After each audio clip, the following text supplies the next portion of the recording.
Okay, so today we're doing a deep dive into, well, a kind of perplexing case. Remember, Chain Reaction. Maybe not. It's a 1996 sci-fi thriller. Stars Keanu Reeves, Rachel Weisz, Morgan Freeman. Big names. Right.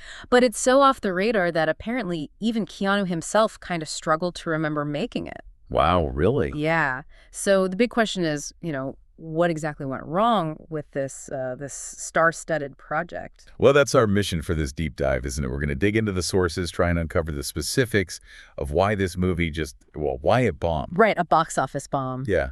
And how it managed to be so forgettable despite, like you said, those big names. Yeah. And maybe what it tells us about creative control in filmmaking. Especially when the star feels totally disconnected from the final thing. Exactly. That disconnect between the actor's initial vision and, well, what ends up on screen. Okay, so let's set the scene a bit for Chain Reaction. Keanu Reeves is Eddie Kasalevich. He's a machinist at the University of Chicago, involved in this huge, groundbreaking science experiment. Trying to turn hydrogen into clean energy, basically. Yeah, pure energy. And Eddie, he's not the head scientist or anything, but he has this knack, this intuitive feel for the machine, this water-filled chamber. Okay. And then one night, kind of by accident, he finds this obscure sound frequency. And it works. It stabilizes the whole reaction, makes it a massive success. Boom! Looks like the world's energy problems are solved. Just like that. It sounds amazing, a world-changing breakthrough.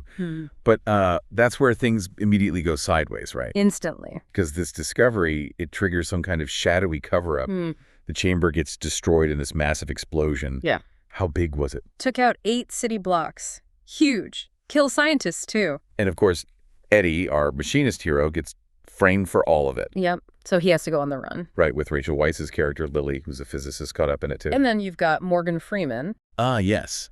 Morgan Freeman.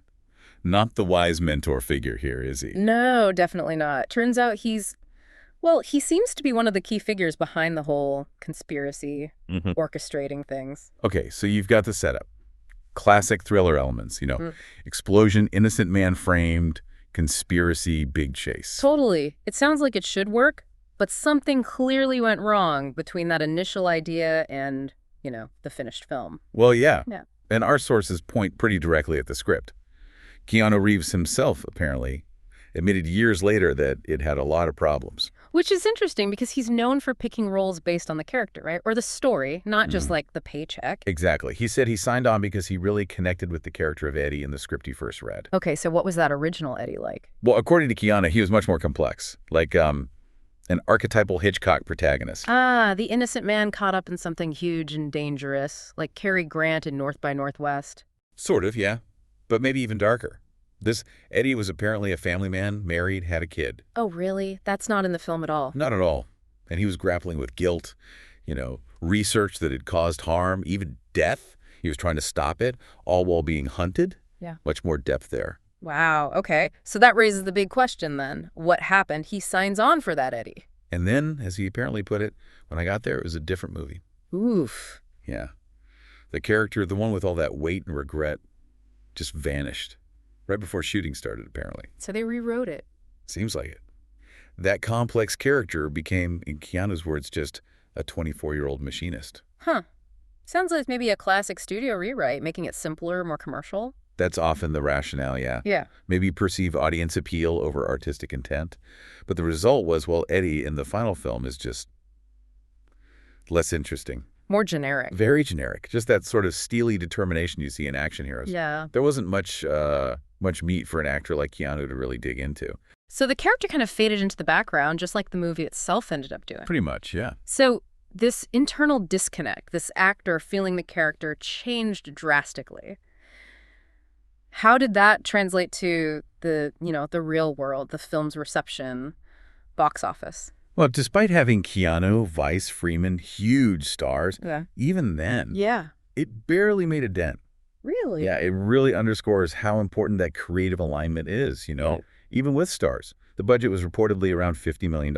Okay, pretty big for 96. And it only made just over $60 million worldwide. Ouch. So once you factor in marketing and everything. It almost certainly lost money. It's definitely in bomb territory for the studio. And the critics, did they pick up on this generic feel? Oh, absolutely. It got hammered. Something like an 18% approval rating on Rotten Tomatoes. Wow. 18%. Yeah, abysmal.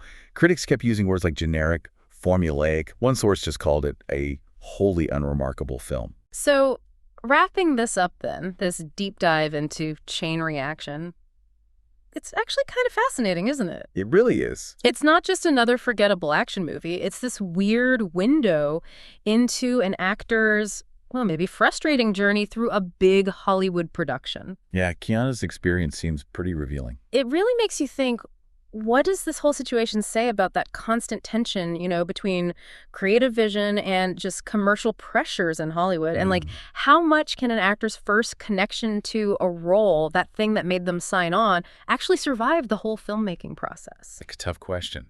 Does that initial spark matter if the final product changes so much? Right. It makes you wonder, doesn't it, how many other seemingly forgettable films out there have these hidden stories, these conflicts bubbling just beneath the surface? What else are we missing?